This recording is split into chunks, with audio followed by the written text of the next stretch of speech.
அனைவருக்கும் வணக்கம். இன்றைக்கி மார்ச் 8, 2025 சனிக்கிழமை. தினமணியில் இருக்கிற முக்கியமான நியூஸஸ் என்னென்னு பார்ப்போம். ஹெட்லைன்ஸில் தொகுதி மறுசீரமைப்பு சம்மந்தமாக கூட்டுக்குழு அமைக்க மார்ச் 22 ஆலோசனை. 7 மாநில முதல்வர்களுடன் மு.க. ஸ்டாலின் அழைப்புன்னு தெரிவிச்சிருக்காங்க. அடுத்ததாக கொஞ்சம் பேருக்கு பொலிட்டிக்கல் அண்ட் ஜென்ரல் நியூஸஸ் தான்.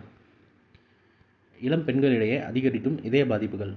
இதய நோயால் பாதிக்கப்பட்ட இளம் பெண்களின் எண்ணிக்கை அண்மை காலமாக அதிகரித்து வருவதாக மருத்துவர்கள் எச்சரித்துள்ளனர். இது தொடர்பாக ஓமந்தூர் பல்நோக்கு மருத்துவமனையில் இதய இடையீட்டு சிகிச்சை துறை தலைவரும் பேராசிரியருமான அவங்க பேர் கொடுத்து அவங்க ஃபுல்லாக எலாபரேட்டாக கொடுத்துருக்காங்க. இதோட இமேஜ் நம்ம டெலிகிராம் சேனல், வாட்ஸ்அப் சேனல் இருக்குது. டைம் இருக்கிறவங்க எடுத்து வாட்சி பாருங்கள். ஃபுல்லாக 24.4% இளம் பெண்களுக்கு ஆஞ்சியோகிராம் பண்ணியிருக்கிறதாகவும் சொல்லியிருக்காங்க. கடந்த 2018 to 23 ஆகிய காலகட்டத்தில்.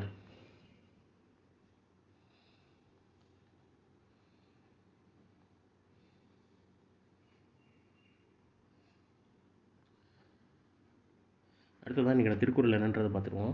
குடிப்புறம் காத்து ஓம்பி குற்றம் கடிதல் வடு அன்றி வேந்தன் தொழில். குடிகளை பிறர் வருத்தாமல் காத்து தானும் வருந்தாமல் காப்பாற்றி அவர்களுடைய குற்றங்களை தக்க தண்டனையால் ஒழித்தல் அரசனுடைய தொழில், பலி அன்று அப்படின்னு செங்கோன்மைன்ற அதிகாரத்தில் திருவள்ளுவர் சொல்லியிருக்காரு.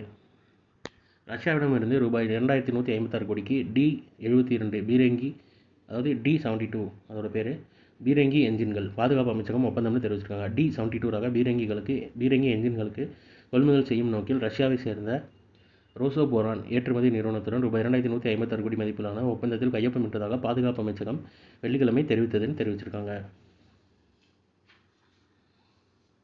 அதோட அந்த ஹெச்பி அதை பற்றிலாம் கொடுத்துருக்காங்க. 780 ஹெச்பி ஆற்றலுடன் என்ஜின்கள் பொருத்தப்பட்டுள்ளன. இந்த நிலையில் 1000 ஹெச்பி என்ஜின்களை பொருத்துவதற்கான ஒப்பந்தத்தில் ரோசோபோரான் ஏற்றுமதி நிறுவனத்துடன் இந்தியா கையொப்பமிட்டதுன்னு தெரிவிச்சிருக்காங்க. ஹார்ஸ் பவர்னு சொல்லுவாங்க ஹெச்பினா.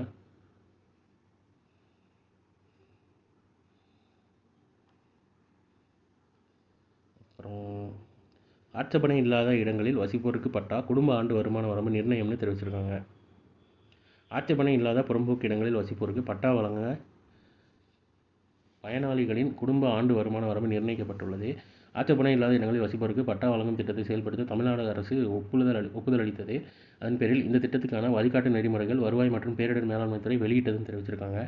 குடும்ப ஆண்டு வருமானம், அதாவது வரன்முறை திட்டத்தை பொறுத்தவரை ரூபாய் 3 லட்சம் வரை குடும்ப ஆண்டு வருமானம் பெறுபவர்களுக்கு வரன்முறைப்படுத்தி பட்டா வழங்கப்படுகிறது. அதன்படி அந்த ஏரியாலாம் கொடுத்துருக்காங்க. ஆக்கிரமிக்கப்பட்ட நிலம் அல்லது 1 சென்ட் இவற்றில் எது குறைவாக இருந்தாலும் இலவசமாக வழங்கப்படுகிறதுன்னு சொல்லி கொடுத்துருக்காங்க. இதோட இமேஜ் நம்ம டெலிகிராம் சேனல், வாட்ஸ்அப் சேனல் இருக்குது. டைம் இருக்கிறவங்க ஃபுல்லாக வாட்சி பாருங்கள். உங்களுக்கு யூஸ்ஃபுல்லாக இருந்தால் வாட்சிக்கோங்க. ரீசெண்டாக இப்படி ஒரு இது கொண்டு வந்திருக்காங்க தமிழ்நாட்டில் அப்படின்றத தெரிஞ்சுக்கணுங்கிறதுக்காண்டி தான் அந்த நியூஸ் வாசித்தேன். அடுத்ததாக மொழிபெயர்ப்பு நூலுக்கு சாகித்ய அகாடமி பரிசு அறிவிப்பு. தமிழில் பா. விமலா தேர்வுன்னு தெரிவித்திருக்காங்க. மலையாள மொழி சுயசரிதை புத்தகத்தை பா. விமலா தமிழில் செய்த மொழிபெயர்ப்பு உட்பட 21 மொழிபெயர்ப்பு நூல்களுக்கு 2024ஆம் ஆண்டுக்கான சாகித்ய அகாடமி பரிசு அறிவிக்கப்பட்டுள்ளது. தில்லியில் சாகித்ய அகாடமியின் செயற்குழு கூட்டம் அதன் தலைவர் கௌசிக் தலைமையில் வெள்ளிக்கிழமை நடைபெற்றது. இதில் 2024ஆம் ஆண்டுக்கான சிறந்த மொழிபெயர்ப்புக்கான சாகித்ய அகாடமி பரிசுக்கு 21 மொழிகளிலிருந்து நூல்கள் தேர்வு செய்யப்பட்டன. தமிழ் மொழிபெயர்ப்பாளருக்கான தேர்வுக்குழுவில் இடம்பெற்றவங்க பற்றி கொடுத்துருக்காங்க. இவர்களின் பரிந்துரைப்படி எண்டே ஆண்கள் என்ற நளினி ஜமீலாவின் மலையாள மொழி சுயசரிதை புத்தகத்தை எனது ஆண்கள் என்ற தலைப்பில் தமிழில் மொழிபெயர்த்த பா. விமலாவின் படைப்பு சிறந்த தமிழ் மொழிபெயர்ப்பு நூலாக தேர்வு செய்யப்பட்டதும் தெரிவிச்சிருக்காங்க. இது புதினம் கிடையாது, நூல் தான். கன்னியாகுமரி மாவட்டத்தை சேர்ந்த இவர் ஒரு கல்லூரியில் தமிழ் உதவி பேராசிரியராக பணியாற்றி வருகிறார்னு சொல்லி தெரிவிச்சிருக்காங்க.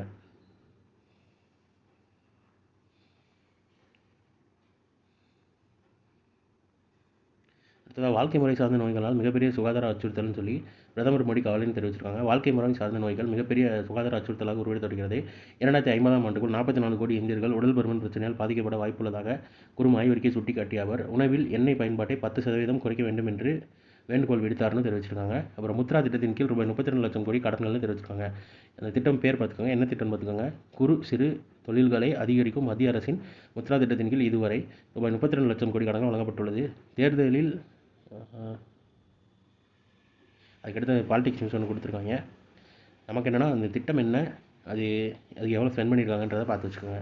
ஸோ இன்றைக்கான இம்பார்ட்டன்ட் நியூஸஸ் அவ்வளோதான். இதோட ஷார்ட்டர் வெர்ஷனாக 1 மினிட் கரண்ட் அஃபேர் நம்ம சேனலில் இருக்குது. வேணும்னு அதை யூட்டிலைஸ் பண்ணிக்கோங்க. மேலும் இன்னொரு நியூஸ் வீடியோவில் சந்திப்போம். தேங்க்யூ.